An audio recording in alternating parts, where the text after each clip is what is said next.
Depuis 2 ans, la vie a radicalement changé pour les Afghans.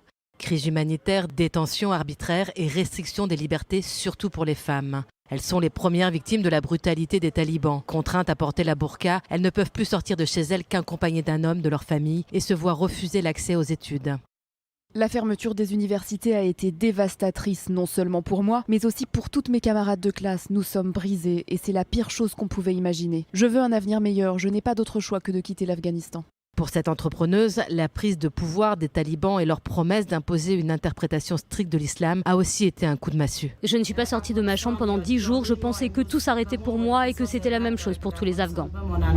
Pourtant, la jeune femme croit en l'avenir dans son pays et s'efforce de maintenir son entreprise à flot. Notre responsabilité est de poursuivre ce travail et de garder les portes ouvertes, que le travail puisse continuer afin que les femmes puissent travailler ici. C'est notre seul objectif et notre seul espoir pour l'avenir. Pendant que certains Afghans s'inquiètent, d'autres célèbrent la fin des combats et le règne des autorités talibanes.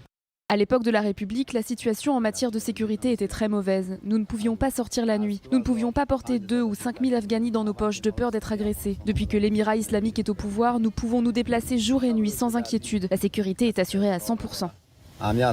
Cependant, le fermier qui tente de joindre les deux bouts reste inquiet.